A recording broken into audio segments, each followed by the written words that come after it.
Ashama harka fuuna jira jirtu hordoftootaa fi kabajamtoota daawwattoota kiyya har'aa waa'ee mataa dawaa isiniif hin jira akka salphaa ta'ee jechuudha. Zinjibiilaa hin fidattanii jechuudha mataa arrii ofirraa balleessuuf umurii keessan ala ka isinitti dhufuu jechuudha. Haala kanaan kunoo akkuma agartan zinjibiila ni qopheeffattanii haala kanaan ni qoolattanii eeggasii dammoo adda ciccirattanii jechuudha. Mataan keenya yeroo baay'ee bishaan haalota adda addaatiin nu addaataa jechuudha. Osoo umriin keenya bakka san hin ga'in jechuudha. Saniifuu wantoota akkanaa kanneen dawaa waa sadii isiniif hinnee jira. Waa sadii kana keessaa isa tokko yookaan isa hundaayyuu torbeedhaan itti fayyadamuu ni dandeessan. Haala bareedaa ta'een gaarii waan ta'eef itti fayyadamaa isinin jedha. Itti aansuudhaan qurunfudiin waa hundaanuu bareedaadha. Waa hunda keessattuu bareedaadha. Maaliif hedduu maashaalee kennaa miira maashaalee kennaa kakaasuu irratti jechuudha. Rifeensi keenya akka guddatu, rifeensi keenya akka bareedu, rifeensi keenya waa hunda akka godhatu godhaa jechuudha. Itti aansuudhaan zayitii itti qicattanii bishaan ho'aa keessa keettan. Akka inni ho'uu jechuudha. Akka zinjibiilillee qurunfudnillee itti bahuufi jechuudha.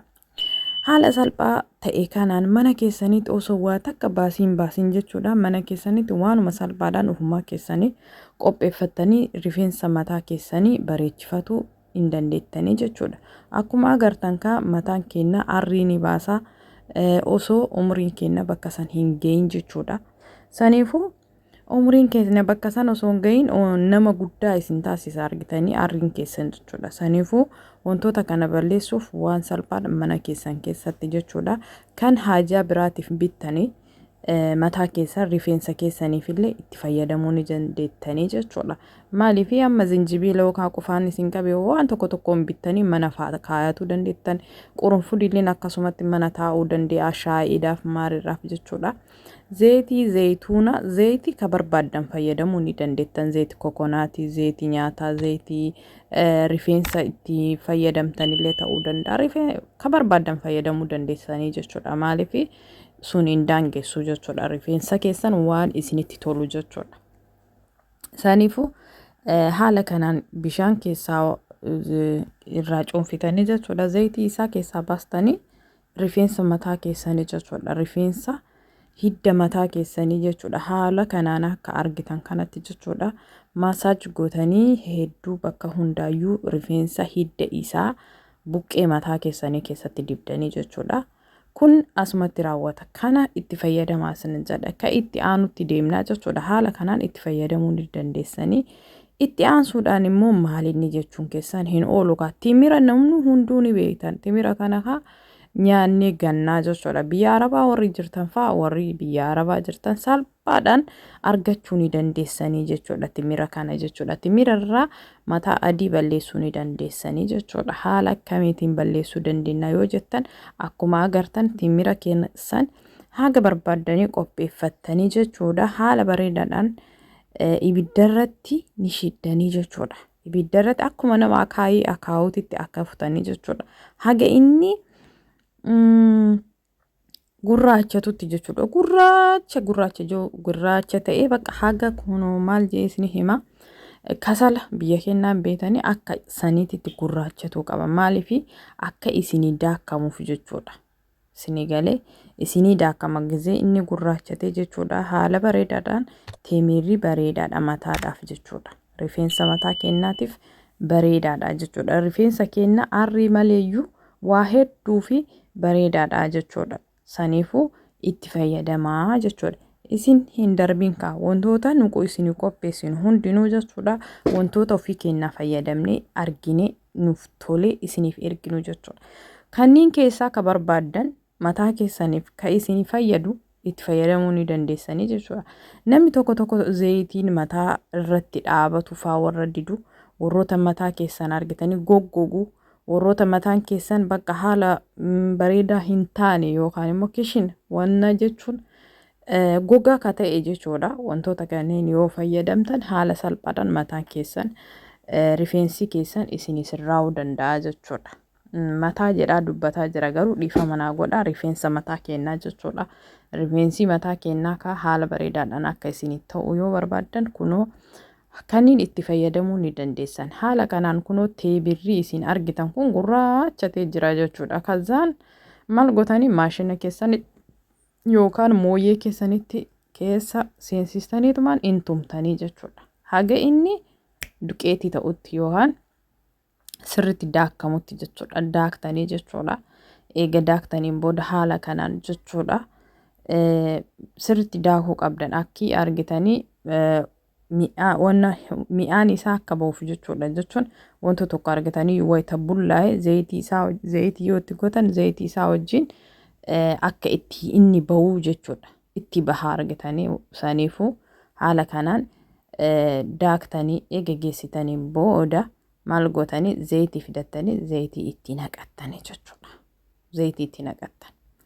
Zayitii itti naqattanii yoo guyyaa 2 yookaan immoo guyyaa 3 qadaaddanii keettanii eegas immoo yoo dibattan sa'aatii 2 zayitii kana ofirra dibdanii maasaaj gootanii mataa keessan keessa keettanii eega wannaa jettaniin booda sa'a 2 booda dhiqattanii jechuudha. Zayitii kana sa'a 2 booda dhiqattan maaliif jennaan hedduu bareeda. Daftanii dibattanii daftanii dhiqatina yoo barbaaddan sa'a 3 illee turuu dandeettanii rakkisaan qabu. Zayitii kan mataa keessaniif isinii tolu dibachuu dandeettan. Maaliif namni tokko zayitii kokonaatii yoo ta'eef tokko dammoo zayitii zayituuniin hin ta'uufi jechuudha. Saniifuu mataan keessan yookaan immoo rifeensi keessan wanti inni barbaadu maal akka ta'e ilaaltanii zayitii san itti fayyadamuu ni dandeessan.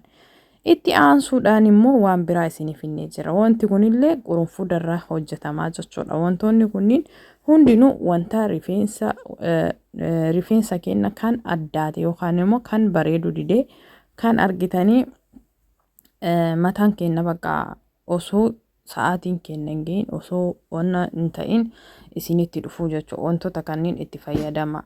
Wara agaarii ka jedhamu kanaa fi qurunfuuda ka beeytanii walitti qurunfuudni akkuma isinin jedhe wanta hundaafuu ni fayyadaa isinin jedhee jira. Haala kanaan danfistanii bishaan isaa itti fayyadamuu ni dandeessanii jechuudha. Hundaayyuu wayita dibattan hidda mataa keessaniitiin kaastanii haga gubbaa mataa keessaniititti dibatuu ni dandeessanii jechuudha. Haaluma amma argitan kanaan jechuudha. Yoo zayitiin isinii toluu dide bishaan kana itti fayyadamuu ni dandeessanii jechuudha. Niskooffii noo kana kabiraa ittiin godhina waan kana malee jechuudha. Suuparmaarkeetiin argattanii bitattanii haala kanaan qalamii mataa keessanii isinii jijjiiraa jechuudha. Akkuma amma qalamii dibattan mataa keessan qalamii dibattanii addeessitan yookaan immoo booressitan jechuudha. Inni kun qalamii ni fayyadaa jechuudha. Bifa mataa keenyaa bareechisuuf haalaan bareedaadha waan ta'eef itti fayyadamaa isinidha. Yoo isinitti tole like subscribe gochuudhaan koomentii keessan nuuf kaayaa isinidha. Haala kanaan qadaaddanii keettanii eegasii galgala yoo barbaaddan itti dibattanii bishaan noormaalii saamunaa malee jechuudha dhiqattanii jechuudha. Saamunaa malee ofirraa dhiqtan bishaan saamunaa intuksina shaampoo namni intuksisina wayita kana fayyadamtanii jechuudha. Wayita qurunfuudaa fi wara agaarii afaan arabaatiin malee afaan keenyaan hin beeku waan ta'eef jechuudha. Isa kana yoo itti fayyadamtan bishaaniin qofa bichaa dhiqattanii jechuudha. Bifa mataa keessanii yookaan rifeensa keessanii jechuudha. Bifa rifeensa keessanii isinii bareechisaa jechuudha. Haala mana keessan isin argattanii jechuudha. Wanta mana keessan keessatti argattan kun jechuudha. Shaayii namni hin dhabne hin jiru. Shaayii namni hunduu ni fayyadama waan ta'eef shaayii firee 2 yookaan firee 3 fidattanii haala kanaan distii keessatti godhattanii waraq agaariin kun afaan arabaatiin malee afaan keenyaan hin beeku. Waraqaan kun biyya keenya hin jiraaf hin jirullee hin beeku waan ta'eef dhifa manarraa ta'a. Yoo beeytan dammoo as jalatti naa barreessaa jechuudha. Haala kanaan shaayii fi waraq agaarii kana bishaan keessa goona. Inni kunillee kalarii mataa keenyaa yookaan kalarii rifeensa keenyaa ni bareechisa ni tolchaa jechuudha. Miira mataa keenyaa yookaan immoo buqqee mataa keenyaatti itti dibannaa jechuudha. Saniifuu mataan keenyaa wayita argitanii mataan keenya wayita argee bakka serebileebii mataan keenya jechuudha. Seeliin mataa keenya dadhabbii na yoo fidee jechuudha. Dhiigni keenya yoo raabsuu didee wantoota akkana kana gaafa dibattan mataa dhukkubbiilleen isin dhiisaa jechuudha.